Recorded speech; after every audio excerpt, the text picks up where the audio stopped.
Before sonar, before submersibles, before the ocean floor was charted or the Navy could peer beneath the hull of a ship, there was a woman with a telescope and a lamp. Her invention wasn't just ahead of its time. It was almost invisible.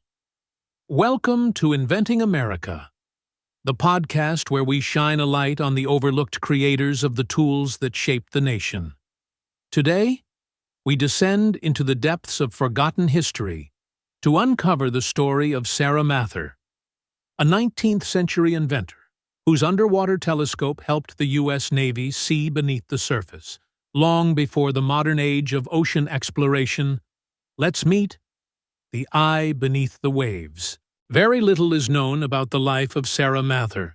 She likely lived in Brooklyn, New York, during the early 1800s.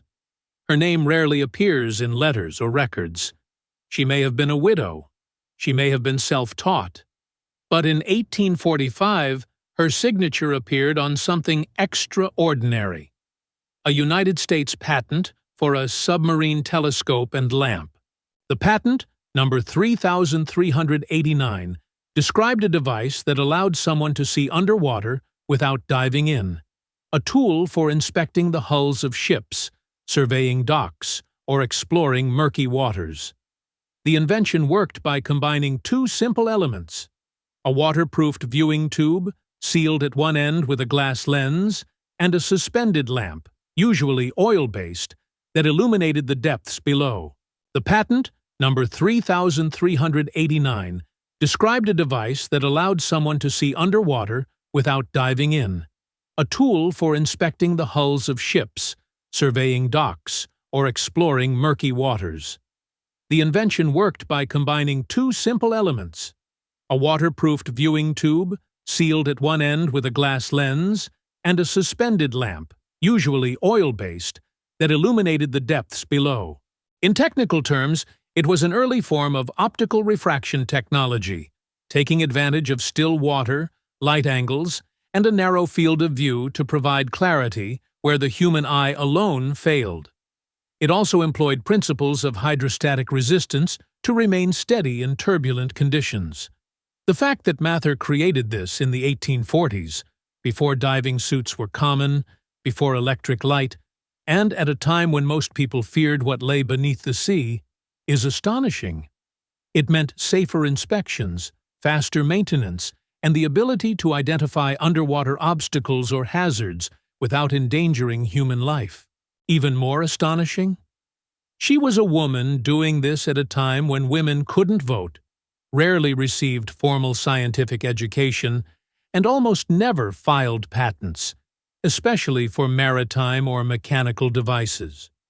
Her invention stood alone, not just in its function, but in its quiet defiance of expectations. By the time the American Civil War erupted in 1861, the battlefield had expanded into harbors and coastlines. Naval warfare was evolving rapidly, with ironclads, steam-powered ships, and new forms of weaponry changing the game. But one thing hadn't changed. Water was still largely unknowable. Enter Sarah Mather's invention.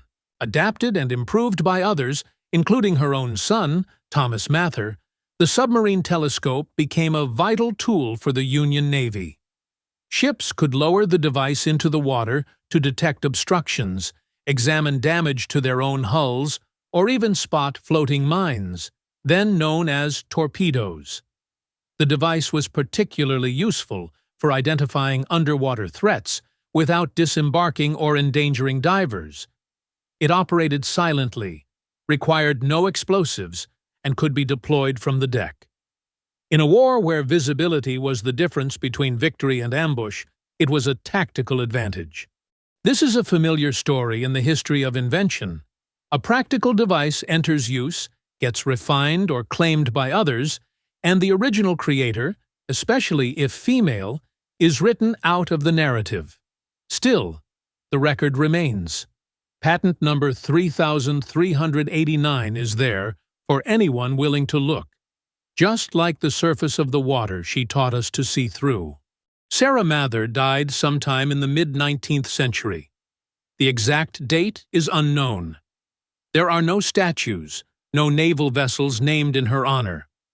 Her grave, if it still exists, is unmarked. But her work lived on. Her son, Thomas Mather, was granted a patent in 1864 for an improved version of her device, an indication that their family had a continuing interest in underwater observation.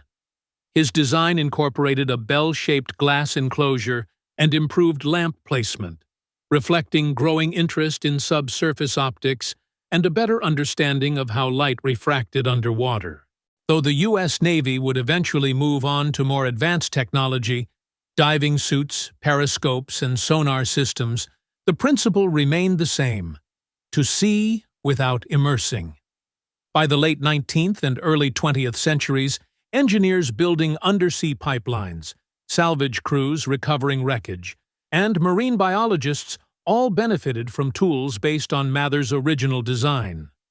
Even modern remotely operated vehicles, ROVs, and underwater drones trace a conceptual lineage to her humble telescope and lamp. And then there's the symbolic legacy. A woman, hidden from history, making the unseen visible. She turned the unknowable into the observable.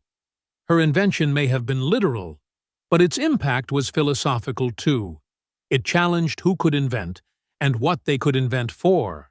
Sarah Mather looked where others couldn't, and made it possible for others to follow. Her name may not be taught in schools or etched on plaques, but her influence ripples outward, like light beneath the waves. Every time we search the ocean floor, every time a diver peers into the unknown, we follow the line she dropped into the water nearly 2 centuries ago. She gave us an eye beneath the waves. And now, at last, we return the favor. Thanks for listening to Inventing America. If you too want to bring what's hidden to the surface, follow and share the show. It helps keep these stories in view.